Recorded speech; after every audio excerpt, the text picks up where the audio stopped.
ciri-ciri seorang suami atau istri di dalam rumah tangga itu yang mereka terkena gangguan dari bangsa jin, yang menjadikan rumah tangga mereka itu mengarah pada kehancuran.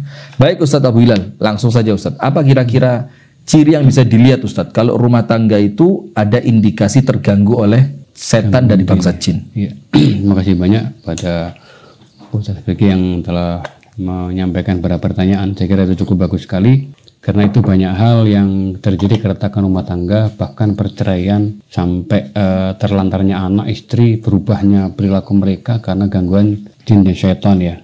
Sebenarnya ciri-ciri keluarga yang diganggu jin itu hampir sama dengan ciri-ciri secara keseluruhan pada manusia yang terkena gangguan jin. Iya, sama dengan banyak ciri-ciri yang bersamaan sama dengan orang-orang kena gangguan jin secara umum ya.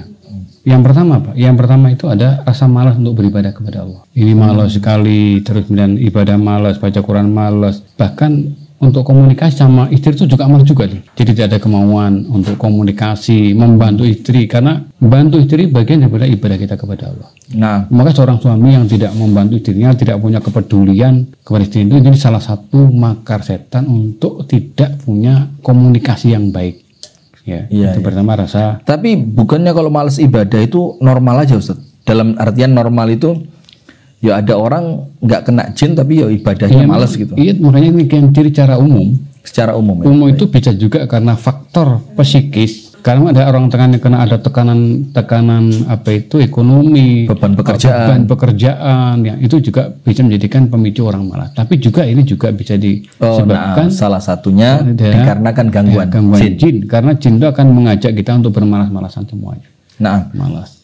Yang kedua apa? Yang kedua sering sekali kita was-was dalam berbuat sesuatu tanpa alasan yang jelas. Jadi mau ini was-was, mau mengerjakan ini was-was kembali. Mau mandi was-was, mau pekerjaan was-was, mengerjakan tugas was-was, terus terjadi kewas-wasan semacam itu tanpa ada satu sebab yang jelas. Was-was itu apa sama dengan nggak tenang Ustaz? Saya rasa beda kayaknya ya. Beda. Orang tidak tenang itu karena perilaku yang kotor. Maka orang pelaku kotor itu nggak pernah tenang dia. Tapi dia bisa mengerjakan tanpa was-was. Tanpa was-was. Tapi efeknya nggak tenang. Nggak tenang itu. Tapi kalau was-was itu ada semacam dorongan antara kerjakan sama enggak, kerjakan enggak, apa enggak, kerjakan enggak, maju mundur sampai cantik, habis waktu. Cantik, enggak pakai cantik. Habis waktunya, sampai habis apa itu masanya, sehingga terjadi banyak keterlantaran dari tugas atau hal-hal yang mesti dapat diselesaikan secara awal. Paham. Itu. Yang ketiga adanya semacam gangguan pada fisik. Seperti apa Ustaz? Seperti pusing di bagian kepala bagian belakang. Kalau kita sudah banget ini. Jadi begini, pusing itu kan ada beberapa sebab ya. Jadi kalau kita pusing kepala kita itu, kalau pusing itu antara sebelah kanan sama kiri ini biasanya dipicu oleh mungkin kurang nutrisi atau kurang air. Asupannya gizi kurang. Tapi kalau pusingnya dari depan sini, pusing itu karena mungkin kecapean, mata lelah. Ya, dipakai sujud itu kayak berat gitu, berkunang-kunang mata ya. Itu mungkin matikan gadget, matikan TV, matikan laptop, fokus istirahat. Yang ketiga itu sering pusing kepala bagian belakang, sama di pundak sini. Kayak berat gitu Ustaz ya? Berat begitu, tanpa terasa tanpa sebab yang jelas. Jadi kalau cek kolesterolnya aman. Normal. Kepalanya tensinya normal, asam uratnya normal, gulanya normal, tapi kenapa sering pusing di bagian belakang dan pundak? Kalau itu bagian belakang, kalau bagian pundak saja itu dapat dipicu oleh psikis juga sebenarnya. Walaupun itu juga bisa dipicu dengan bangsa jin. Cara psikis ketika orang sering pundak sebelah kanan berat, nyangkla begitu ya, dalam nyangkla berat, itu masih ada rasa kecemasan, ketakutan, kegelisahan. Dia orangnya sering cemas, sering gelisah, sering takut, paranoid yang panjang. Jadi dampak pada karena psikis itu menjadikan pundak sebelah kanan itu terasa berat. Kalau pundak sebelah kiri itu dipicu juga oleh arogansi seorang, ada egoisme, ada arogansinya, dia pengen menang sendiri, susah untuk memaafkan orang, susah untuk memahami orang, itu dapat memicu pada beratnya di pundak sebelah kiri. Ya. Dan itu ada ilmunya Ustaz ya. Artinya bukan cuma sekedar main tebak, bukan, itu atau otak-atik matuk, gantung, enggak ya? Enggak. Itu riset. Dan ada bagian pusing yang keempat, Ustadz. Ya. Kalau kanan kiri tadi kurang asupan minuman, cairan. ya. Kalau depan mungkin terlalu lelah, perlu istirahat. Kalau belakang mungkin karena faktor psikis, ya kan? Ada pusing keseluruhan, Ustadz. Itu biasa ketika mendekati tanggal tagihan. Itu pusing itu keseluruhan pengobatannya itu mudah, Ustadz ya. Mudah, bersabar dulu sampai nunggu tanggal mudah datang. Tanggal mudah datang baru nanti pusingnya akan sembuh insya Allah begitu. Kalau itu bercanda itu. Sekarang serius, Ustadz. Lanjut, Ustadz. Yang keempat, gangguan jin itu akan berpengaruh kepada ini. Iya, pusing kepala bagian belakang. Kalau itu sering terjadi tanpa sebab yang jelas dan itu terulang-ulang hampir tiap hari, itu hampir dipastikan saja itu ada gangguan jin di situ. Walaupun juga banyak kebersamaan dengan faktor-faktor yang lain. Yeah. Yang juga ada keberatan berat itu di bagian punggung. Kenapa sih kok jin setan itu kok milih ini bagian punggung? Ini kan miliaran saraf itu di belakang ya. Ini sarafnya banyak. Jadi kalau ini diganggu dimasukin sama setan itu, jin masuk ke tubuh seorang, menjadikan apa? Orangnya itu tidak mau aktif gitu. Jadi orangnya pasif, inginnya itu duduk, males, tidak mau bergerak, gitu, sampai tiduran. Kalau orang Arab bilang khumul. Gitu. Khumul. Bukan kaslan, tapi khumul. Jadi kalau kaslan itu kan males. Kalau khumul itu badannya nggak mau diajak gerak. Nggak mau diajak gerak. Kalau bahasa kita tuh mager. Males gerak. Atau mungkin dampaknya itu khumul itu kalau baca itu kumel, baju yang sudah kumel itu. Dan dia tidak suka dengan tampilan yang rapi, tidak menyisir rambutnya, tampilannya kotor, dia itu susah mandi, tidak mau berdandan, tidak mau menggunakan baju yang rapi, rumahnya kotor, itu khumul. Itu murni gangguan jin. Khumul itu perkara yang sangat disukai sama jin. Maka rumahnya kotor, debunya banyak, semuanya berantakan. Dan dia nyaman dengan kotor, nyaman dengan kekotoran, nyaman dengan kekhumulan seorang diri itu. Iya. Kemudian yang berikutnya itu adanya semacam dorongan yang kuat untuk berbuat dosa. Nah ini. Contohnya begini ya, dosa itu kadang kita sama istri tidak punya niat sama sekali, tidak punya mood lah. Padahal istrinya itu kelihatan suaminya ganteng, ini cantik, molek ya. Banyak orang yang di luar tertarik betapa bahagianya punya istri seperti itu ya, punya suami ganteng. Tapi nggak ada mood sama sekali. Nggak ada getaran untuk itu. Kemudian apa itu ya? Kita itu tidak ada, sehingga dia tidak tertarik, lebih suka dia menonton film porno daripada berhubungan sama dia sendiri. Lebih tertarik pada sesuatu yang tidak menarik, yang sebenarnya itu nggak bisa dinikmati. Kenapa sih begitu? Itu untuk mengalihkan supaya ada keretakan rumah tangga itu semakin hancur ke depan. Jadi artinya dorongan ke arah kemaksiatan itu memang diarahkan oleh setan, agar rumah tangganya semakin hancur gitu loh, akan jadi arahnya ke sana, arahnya ke sana. Cuma ini kan setan kan cerdik banget ya, bagaimana caranya untuk menipu manusia dengan cara-cara yang sangat halus, sangat lembut. Maka dengan begitu ketika seorang suami itu sudah dia lebih suka untuk apa? Untuk nonton film porno, melihat tampilan-tampilan gambar, begitu waktunya habis ke sana, sementara kewajiban ke istrinya diabaikan sama dia. Lah mulai timbul semacam kejenuhan, mulai timbul semacam istri itu tidak nyaman dengan suami. Akhirnya istri mencari kepuasan sendiri dengan pegang HP, suaminya pegang HP, komennya ke sana, akhirnya terjadilah hal-hal yang tidak diinginkan. Akhirnya yang istri juga punya pasangan di luar sana, sementara suami juga punya pasangan di luar sana, sehingga rumah tangga itu hanya semacam gambar saja tampilan, tapi sudah hancur dalamnya. Ini jadi secara zahir nampaknya mereka masih bersatu dalam ikatan rumah tangga. Tapi secara emosional, secara batin udah hancur itu rumah tangga. Dan saya pernah dengar, silakan Ustaz. Satu lagi, ketika orang itu sudah cintanya hancur antara suami istri ya, tidak ada kenyamanan dalam bercinta, tidak pernah hubungan badan yang secara intens luar biasa lah ya. Ini karena itu nanti berdampak juga pada timbulnya penyakit kanker payudara pada istri. Na'udzubillah min syarri dzalik. Kami beberapa kali untuk dialog, waktu kami itu ke Manado, waktu kami dulu ke Ujung Pandang, terus saya dihadapkan kepada kami itu orang-orang kena kanker payudara. Dan sekarang lagi-lagian Ustaz, lagi nampaknya Ustaz ya, lagi marak. Nah ini bagaimana ceritanya Ustaz? Biar jadi pelajaran juga buat ibu-ibu yang sedang Allah uji dengan penyakit tersebut. Makanya untuk itu ya, cobalah kita menjadi sebagai orang beriman, kita perlu punya kejelian. Jadi Islam itu mengajarkan begini.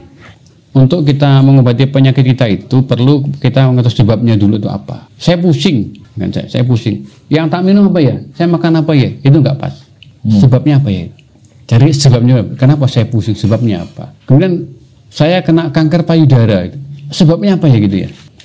Yang kami ketahui tadi saya menjelaskan itu adalah faktor gangguan pada hubungan, keretakan hubungan cinta. Waktu kami di Manado itu di ujung pandang, beberapa orang yang datang kepada saya itu, saya tanya person per person, saya pisah. Saya bicara sama suaminya, nanti bicara sama istrinya, saya tanya bagaimana hubungan batin antara Anda dengan suami Anda. Itu begini Pak Ustadz, kami itu hampir nggak pernah hubungan badan, karena suami saya itu lebih habis waktunya di televisi, tidur di sana, saya di kamar. Kami jarang komunikasi, kami jarang hubungan badan karena saya nggak tertarik sama suami. Suami juga begitu. Nah, kalau seorang suami nanti itu sampai suka jajan di luar karena itu, ya, atau dia sering menyekutukan Allah, ke paranormal, menyembah selain Allah, itu dampak yang bisa dirasakan itu munculnya kanker payudara kepada istri. Kadang-kadang itu jadi korban perbuatan suaminya. Iya. Itu penyakit ya, kanker payudara, keretakan. Itu karena suami juga berbuat dosa dan tidak menyalurkan kepada yang mestinya disalurkan kepada istrinya. Dalam mencari penyaluran kepada di luar ya selain kepada istrinya. Saya pernah ingat antum dulu cerita ketika kita di Pare. Iya. Itu ada salah satu kasus rumah tangga lah yang suami istri ini ada gangguan dari bangsa jin. Tapi ngomong-ngomong bangsa jin dari tadi Ustaz, tiba-tiba sebelah kiri ini nyucuk Ustaz, nyut. Jangan-jangan ada sesuatu. Setelah agak lama lagi pindah turun ke bawah Ustaz. Lambung bagian kiri. Jangan-jangan lapar nih Ustaz. Baru makan udah. Udah. Panjenengan cerita begini. Ada rumah tangga itu udah mau cerai suami istri. Insya Allah antum masih ingat itu. Salah satu yang diceritakan oleh suami istri ini, mereka tidak pernah tidur berpelukan. Karena si istri menganggap kalau dipeluk suami, badannya suami terasa panas. Begitu pula sebaliknya, si suami ketika memeluk tubuh istrinya, si suami merasa tubuhmu panas, gak enak dipeluk, jadi saya nggak bisa tidur nanti. Nah, apa itu juga salah satu ciri. Jadi jin itu menjadikan kita tidak saling merasa nyaman ketika berdekatan. Makanya dia mencari saluran di luar, mencari menghabiskan waktu di depan televisi, main HP. Nanti udah capek tidur tempat masing-masing. Satu di kursi, satunya itu di depan televisi. Karena meluk istri itu nggak nyaman, dan itu juga itu masuk bagian daripada sihir tafriq, sihir pemisah. Nah, sihir pemisah itu ada perbuatan gangguan jin yang disebabkan karena ulah tukang sihir yang bertujuan untuk memisahkan rumah tangga itu. Kenapa ini yang diabadikan Quran pada bagian yang pernah menjelaskan? Karena kerusakannya besar. Gak sama dengan sihir yang kena penyakit. Kalau ada orang kena sihir kemudian kena penyakit, dia mati. Gak bisa gerak gitu misalnya. Mati misalkan begini aja nggak bisa gerak dan dia ini mati. Efeknya pada dia sendiri, tidak berefek pada orang lain. Tapi kalau rumah tangga, kalau rumah tangganya konflik sampai dia tuh cerai, kemudian mencari kesenangan masing-masing, itu nanti konfliknya apa? Dampaknya panjang. Pertama merubah perilaku suami, kadang juga merubah perilaku istri, juga menjadikan korban anak sebagai korban. Jadilah rumah tangga yang dulunya itu penuh dengan kedamaian, itu hancur. Suami hancur, istri hancur, anak berantakan semuanya. Kalau itu menimpa keluarga banyak, kayak seperti apa kita bayangkan. Dan salah satu yang perlu dijelaskan juga Ustadz adalah banyaknya di antara kaum muslimin secara khusus itu yang ketika rumah tangga mereka mulai muncul keretakan, itu mereka tidak pernah menganggap faktor jin ini sesuatu yang penting untuk diselesaikan. Jadi mereka hanya bersikap pikirannya itu madiyah, sesuatu yang bisa nggak ada orang ketiga kok, kita baik-baik saja, ekonomi juga bukan masalah, kemudian ya anak-anak juga sudah bisa memahami. Nah, tanpa pernah mereka itu sedikit saja berpikir jangan-jangan ada memang orang yang tidak suka karena faktor ain atau karena faktor gangguan jin. Nah, itu coba antum jelasin Ustaz. Artinya memang keberadaan gangguan jin ini untuk merusak rumah tangga itu betul-betul nyata gitu. Betul ada nyata. Kisah mungkin Ustaz. Betul nyata. Itu banyak ya, kisahnya itu banyak. Jadi saya pernah meruqyah salah seorang itu sudah lama, 2004 2005 ya. Awal kita saya pulang dari Arab Saudi itu, saya saya ngajar kitab tauhid dulu tahun 2004 itu. Ini ada seorang yang datang ke rumah kami minta tolong. Itu ada seorang suami yang tidak bisa menghubungi istrinya. Jadi kalau tidak bisa menghubungi, badan nggak bisa. Oh, saya kira handphone. Kemudian setelah dia tuh mau datang ke istrinya ke kamarnya, itu kakinya istri nggak bisa buka. Mohon maaf ya, itu nutup. ini ada cerita tapi tutup begini nggak bisa digerakkan. Sehingga bagaimana suami akan bisa penetrasi itu, mohon maaf ya. Kalau memang ininya kaku nggak bisa digerakkan. Satu itu. Yang kedua juga pernah kami menangani kasus seorang ibu itu yang ketika hubungan dengan suaminya itu keluar kayak belatung dari farjinya itu. Na'udzubillah. Itu jelas perbuatan sihir. Itu namanya sihir takhrif. Lah, sihir ini akan berpengaruh pada empat hal. Yang pertama berpengaruh pada kejiwaan. Jadi orang kena sihir tafrik itu, kena sihir gangguan sihir pemisah itu. Pertama apa? Psikisnya diganggu dia. Menjadi orang yang mudah marah, mudah tersinggung. Kemudian temperamen, suudzon. Termasuk sering suudzon, tidak pernah berbaik sangka pada suaminya. Terus pikirannya buruk, pikirannya kotor terus. Pertama itu pengaruh pada pikirannya. Yang kedua berpengaruh juga pada ekonominya. Usaha itu bangkrut terus, jualan bangkrut, kemudian bisnis ternak bangkrut, mati semuanya. Tani peternak, berdagang, semuanya bangkrut semuanya. Bisnisnya bangkrut semuanya. Pertama. Yang kedua itu. Yang ketiga, merusak badan. Itu sakit yang terus-menerus, nggak ada sembuh-sembuhnya. Akhirnya malah nggak terawat. Jadi ketika sakit sudah akan mimpa sihir pada tumbuh rumah seorang itu, seorang suami tidak bisa melayani istrinya atau istri tidak bisa melayani suaminya. Yang keempat, pada hartanya. Hartanya diorat-arit sama syaitan.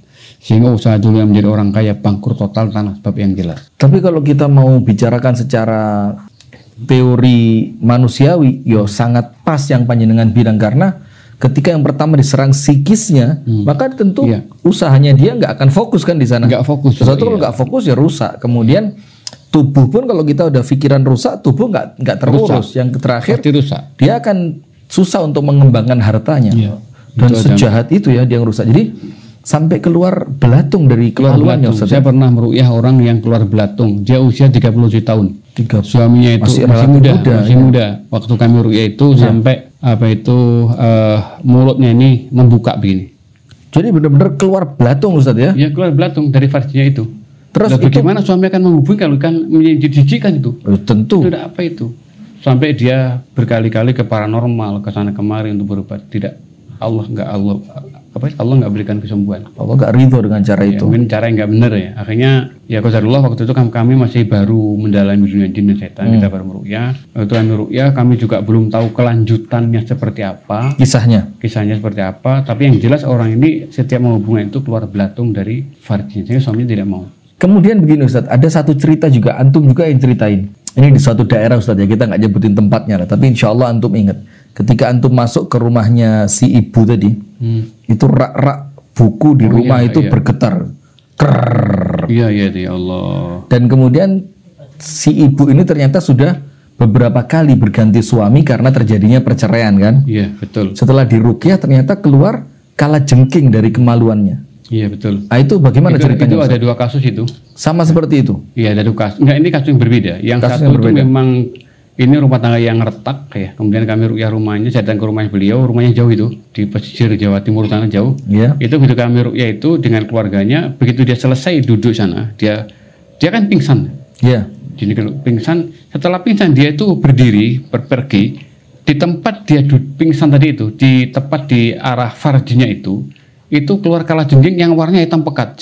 Saya seumur hidup baru melihat itu. Saya tidak pernah melihat kalajengking warnanya hitam pekat besar banget. Itu dari kemaluannya keluar. Kelihatan kok dari itu. Dari dalam itu kelihatan dia kan pingsan. Nah. Keluar tuh berjalan. Dan warnanya hitam pekat, bukan hijau. Kalau yang kalajengking yang di daun-daun yang kecil hitam tuh kecil segini, itu besar banget kayak kalajengking tapi ketungging. Dan itu jelas gangguan jin Ustaz ya? Jelas itu jin sihir. Kalau begini Ustaz, terbayang orang lain ketika berhubungan suami istri. Jadi di hadapannya ada istrinya, di hadapannya ada suaminya, tapi ketika dia berhubungan suami istri yang terbayang itu bukan pasangan yang sedang dia gauli, tapi kemudian dia membayangkan seorang laki-laki yang mungkin ketemu sama dia di pasar tadi pagi, atau seorang perempuan yang kemudian dia lihat di kantor apa kemarin sore. Itu ada nggak Ustadz kira-kira arah ke sana dari gangguan jin itu? Banyak. Jadi begini, ini salah satu faktor, salah satu penyebab terjadinya sihir tafrik itu adalah seorang suami atau istri yang sering ketika hubungan itu membayangkan pasangan lain. Lah, ini kan nggak boleh. Lah, maksud saya beda Ustadz. Iya. Kalau itu kan dengan penuh kesadaran dia membayangkan orang lain. Yang itu justru memang Iya, itu sebab pemicu, Mang. Ya, pemicu. Saya lihat. Tapi yang saya maksudkan di sini bukan si suami atau si istri dengan penuh kesadaran membayangkan orang lain seakan-akan yang dia gauli orang lain, tapi dia sudah berikhtiar, ini istri saya, ini suami saya. Ya, tapi kemudian diganggu seakan-akan yang muncul di pikirannya itu orang lain. Oh ya, itu juga bisa juga begini. Saya juga belum tahu kasus yang sebenarnya kayak itu. Oh ya. Tapi saya pernah menangani salah seorang ibu rumah tangga. Waktu itu kan datang ke rumah kami, saya minta tolong, saya itu sakit. Nah, saya ngeliat kulitnya itu kering itu gatal. Iya. Sekujur tubuhnya itu kena gatal kering itu, gatal banget. Kayak saya mengelupas bilang, gitu ya? Nggak mengelupas. Gatal kayak gudeg itu, tapi kecil-kecil dan itu kering kulitnya. Iya. Nggak ada nanahnya. Nggak ada nanahnya. Ini kalau diginikan itu kayak apa ya? Kayak ngelontok gitu. Enggak, itu putih banget itu. Diginikan garis langsung putih gitu. Iya, karena saking keringnya ya. Kering sekali itu. Terus saya bilang gini, "Bu, mohon maaf ya, Bu. Ibu mohon maaf ya, Bu. Saya kalau saya bicara nggak sopan." Iya Pak Ustadz, monggo. Ibu pernah nggak hubungan dengan jin? Hubungan dengan jin? Anda Pak Ustadz, kami nggak pernah. Terus pernah nggak Ibu mimpi berhubungan seorang yang orang itu tidak pernah Anda lihat di dunia nyata, tapi di impian itu terus muncul berhubungan dengan badan sama orang tadi, pernah nggak? Kalau itu tiap hari. Sudah 5 bulan lamanya berhubungan seperti itu. 5 bulan lamanya hubungan intim dengan orang dalam impian. Dan orangnya tidak berubah. Iya, dia punya suami. Dia punya suami, sadar itu bukan suaminya. Tapi dia datang tiap malam selama 5 bulan ini, 5 bulan akhir itu tidak pernah berhenti. Ya Allah. Makanya begitu. Nah itu Bu, saya katakan itu jin yang menghubungi Anda. Itu Bu biasanya disebabkan ibu suka ke kamar mandi tanpa doa.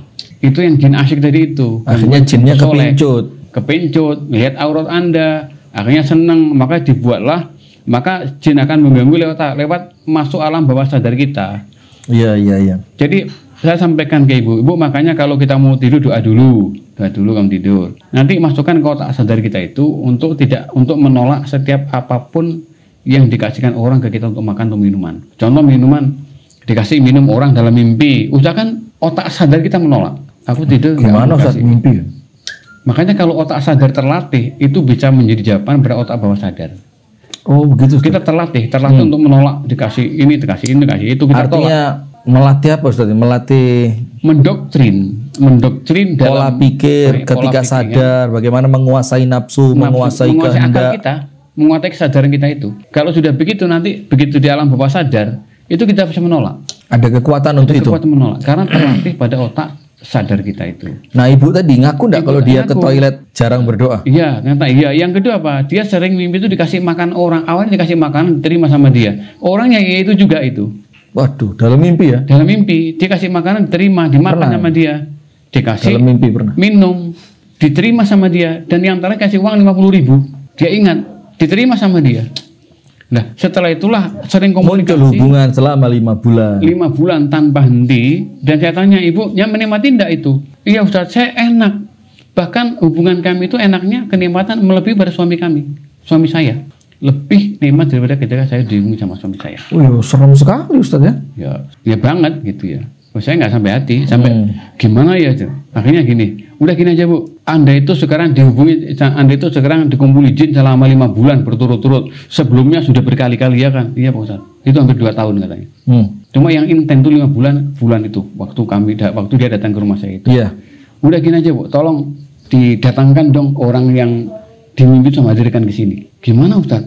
Wong itu mimpi gitu. Mimpi ya itu kan. Wes gini aja, sama meneng mau, sama diem saja. Bayangkan dia akan hadir. Dia pejamkan mata di depan kami itu, dia dengan anak kedua putrinya mendampingi dia. Terus dia udah datang ya. Dia datang ya. Itu. Bu, saya tidak bisa melihat masalah itu. Cuma perasaan saya, feeling saya itu orangnya datang di depan rumah saya di dekat dengan toiletnya musola. Ya tadi sana dia berdiri. Udah gini suruh masuk, panggil dia suruh masuk ke rumah saya sini. Dipanggil, dia pejam lagi, nggak mau begitu. Udah kalau begitu, ibu baca Al-Falaq berkali-kali. Bayangkan dia, lihat dia baca surat Al-Falaq berkali-kali saja, terus dibaca. Setelah baca berapa kali, dia teriak itu. Si ibu tadi teriak. Ada apa Bu? Takut saya takut, saya jijik. Kenapa? Orang yang tadi tampan yang menghubungi saya selama 5 bulan penuh itu, sekarang apanya sangat jelek, sangat menjijikkan, sangat pokoknya buruk sekali, buruk, jijik, bau sekali. Saya katakan, ibu, itulah wujud asli setan yang memuli Anda. Akhirnya dia menangis, ya Allah, hidupku semacam ini. Udah bertobat kepada Allah, istighfar, saya ruqyah pada itu di rumah saya. Jadi tobat itu juga termasuk kata kunci, Ustaz ya? Termasuk kata kunci untuk mempermudah kesembuhan. Tanpa kita bertobat kepada Allah, apapun yang kita kerjakan, taubat itu sangat penting.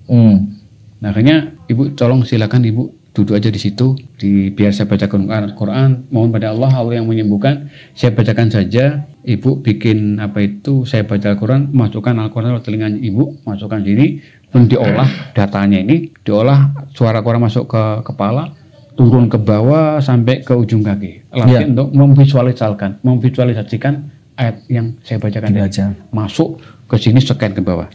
Nah, setelah baru kita baca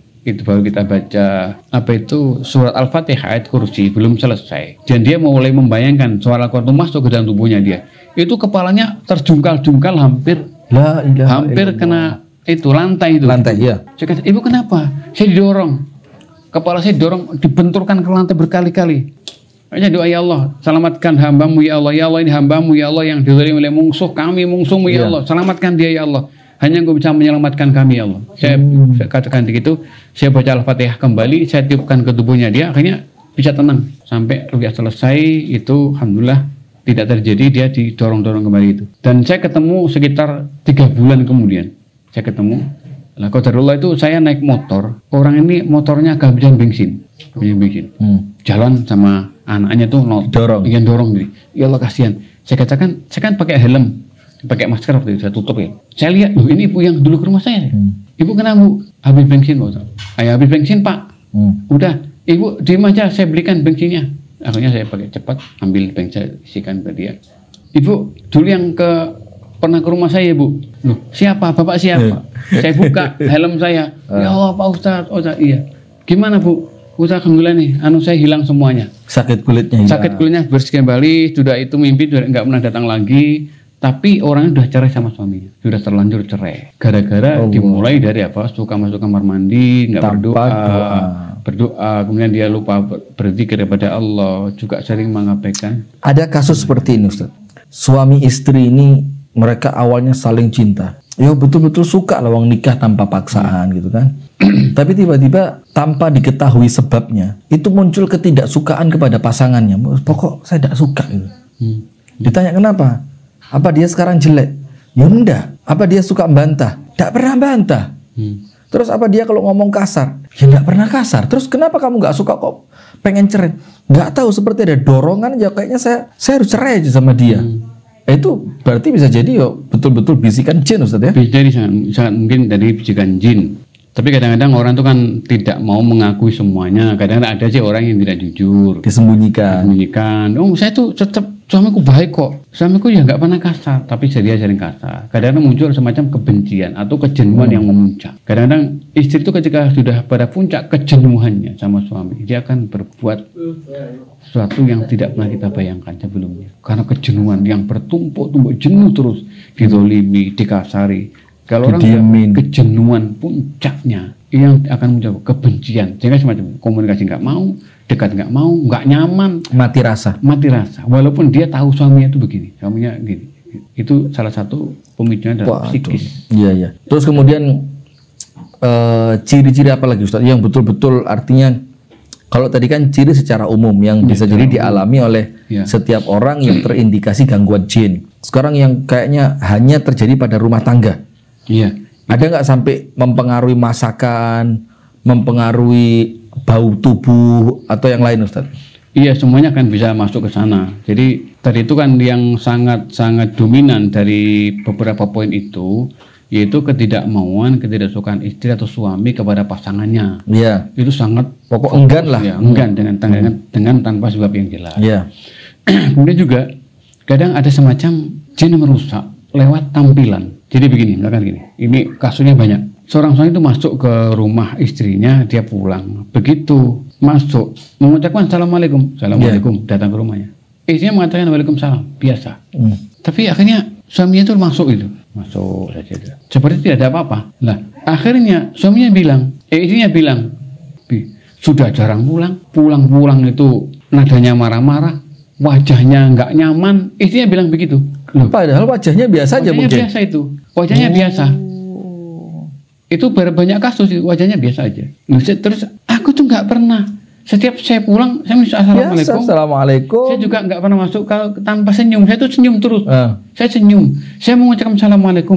Saya peluk Anda. Lah istrinya melihat suaminya wajahnya marah, kalimatnya kotor. Padahal cuma. Dan kadang-kadang juga seorang suami istri memerintahkan istrinya itu, istrinya mengatakan iya. Suami dengannya tidak.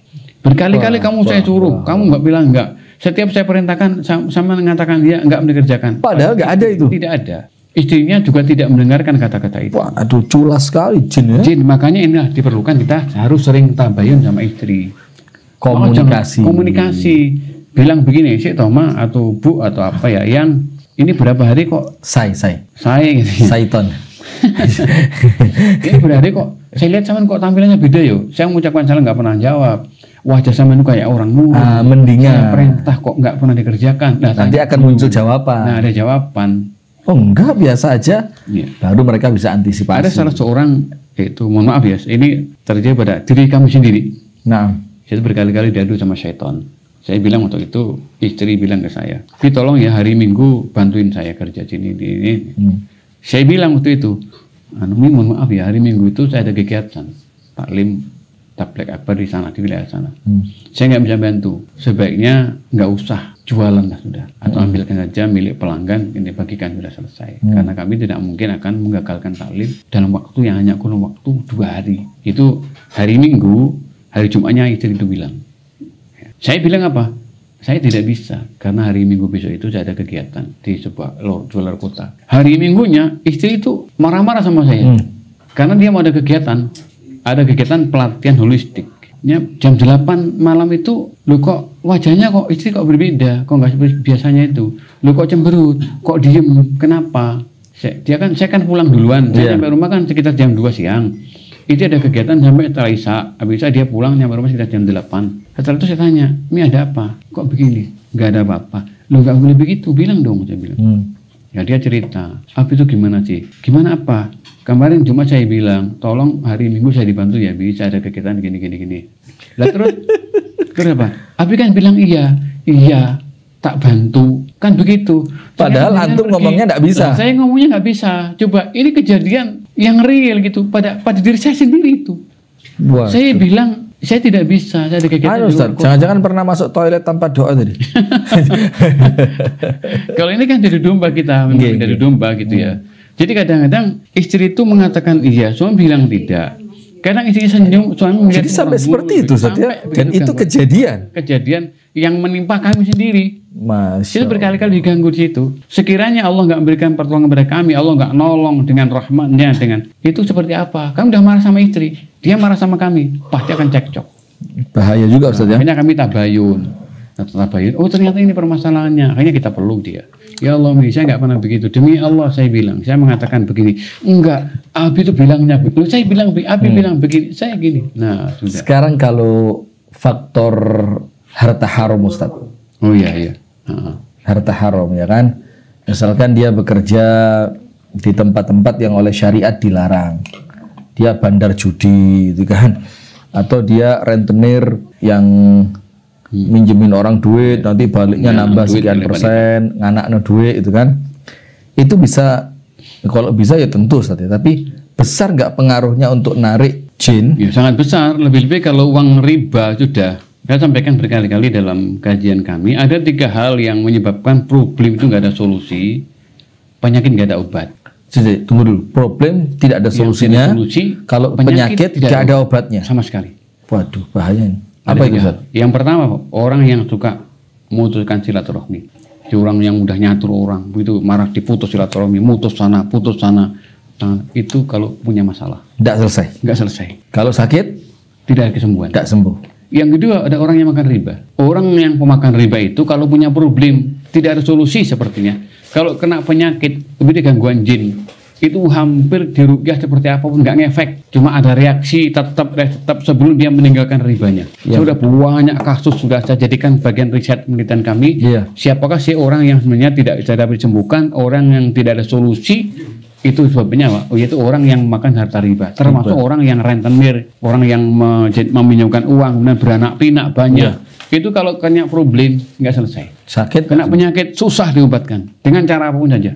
Yang ketiga? Yang ketiga adalah orang yang durhaka kepada orang tua dan orang tua mati belum memaafkan. Waduh. Saya pernah lihat salah seorang saya itu dijemput ya di satu wilayah di Surabaya sana, dijemput. Karena itu orangnya begitu nyampe sana itu mak-maknya ini yang sakit istrinya, yang jemput suaminya, istri saya sakit. Orangnya lisannya lancar gitu ya, cantas gitu ya ngomong. Tapi organnya lumpuh, nggak bisa digerakkan, kecuali cuma tangan saja, kakinya nggak bergerak. Saya tanya, ibu sakit apa? Saya nggak sakit, saya batin. Jawabannya nyolot gitu ya? Saya nggak sakit kok. Loh, saya batin aja. Loh, kamu sakit kayak gitu kok nggak sakit? Udah. Masalahnya bu, saya tuh nggak sakit, saya tuh normal. Ini apa ini bu? Ini obat saya pak, obat saya pak. Loh kok nggak sakit pak minum obat? Nah iya, saya batin juga saya nggak bilang begitu. Nggih. Ini berapa macam bu? Kalau nggak salah 15 atau 16 macam obat. Ya Allah. Dimakan tiap hari. Tiap hari ibu konsumsi 15 macam obat. Berapa lama ibu? Hampir 5 tahun. Sembuh nggak? Ya seperti ini kejadiannya. Lu kenapa nggak sembuh diminum terus? Saya tanya sambil bergurau. Bu, saya mau tanya, itu perut apa apotek? Ya coba saya tiap hari 5 tahun. Pagi 15, siang 15, sehari 45 tablet. Selama 5 tahun. Allah. Nggak sembuh. Itu apotek apa perut apa apotek itu. Akhirnya karena tidak mau buka suara penyakit apa sebabnya apa, kami kan nggak mengetahui sebabnya apa. Iya.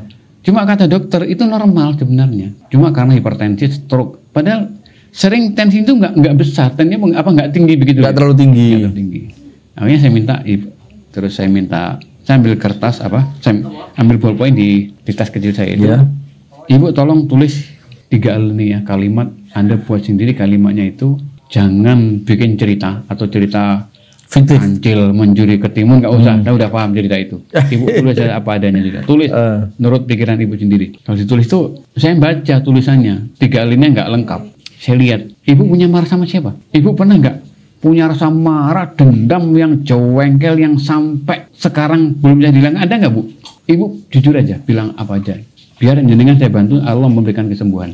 Amin. Baru bilang, iya saya dendam marah sama orang tua saya. Dia seorang ibu ini dendam sama ibu kandungnya sendiri, sementara ibunya itu sudah meninggal dan ibunya belum memaafkan, dan dia bilang sama ibu orang tuanya. Maka tetap Ustaz, dari awal kata kunci tobat itu harus untuk sesuatu yang mutlak untuk menjauhkan diri dari gangguan jin. Bertobat. Bagaimana membentengi rumah tangga ini Ustaz? Antisipasi yang harus dilakukan agar jin itu merasa rumah tangga ini tidak bisa saya ganggu. Pertama, kita harus tahu dulu tuh sebab gangguan jin itu karena apa gangguannya itu. Betul. Gangguan jin khodamkah, jin nasabkah, atau jin sirkah? Kalau itu gangguan jin khodamnya, ganggu karena itu, ya buang khodamnya itu. Perkara-perkara ubudiyah kita dengan mereka kita putuskan. Ya kita buang, macam-macam yang ditempel-tempel, yang ditandu, buang semuanya. Kan takut Ustaz, kadang-kadang kalau permintaannya jin nggak dituruti nanti anakmu begini, nanti begini. Itu kan mereka kan biasa. Setan mau kan nakutin kita. Mohon maaf, kamu tuh berkali-kali diancam. Kamu yang ikut campur, ini urusan kamu, ini urusanku. Kamu anak kemarin soleh. Kalau kamu ikut campur, tak bunuh kau, tak sakitin kau. Itu kami diancam berpuluh-puluh kali saya diancam. Dan alhamdulillah Allah jaga. Saya katakan, wahai jin. Bahkan dia mengatakan ini, salah seorang. Orang ini adalah milik saya. Aku yang berkuasa, kamu nggak usah ikut campur. Aku yang berkuasa. Kalau kamu ikut campur masalah ini, kamu akan saya ganggu. Ya, silakan. Saya katakan pada jin yang tadi itu, kamu itu bodoh. Kalau kau yang menciptakan dia, kalau kamu yang memelihara dia atau membeli kehidupan dari dia, berikan nyawa, rezeki, itu kamu miliknya. Kamu adalah penciptanya. Kamu itu bukan, kau pembohong. Kamu mau memiliki aku, silakan. Saya akan lawan. Saya punya Allah. Kepada siapa kamu berlindung? Saya punya Allah sebagai pelindung kami. Akhirnya jadi dialog. Ya. Saya punya pelindung Allah. Kalau saya baca Al-Quran Karim, saya baca siapa pelindungmu yang melindungi kalian, jin. Saya katakan. Saya tunjuk ke atas. Asyhadu an la ilaha illallah wa anna Muhammadar Rasulullah. Allahumma alimul ghaibi wasyahada. Fatirus samawati wal ardh. Saya baca terus. Teriak. Jatuh dia. Ampun. Lemah begitu. Akhirnya apa? Ada satu pilihan. Kau mati atau masuk Islam.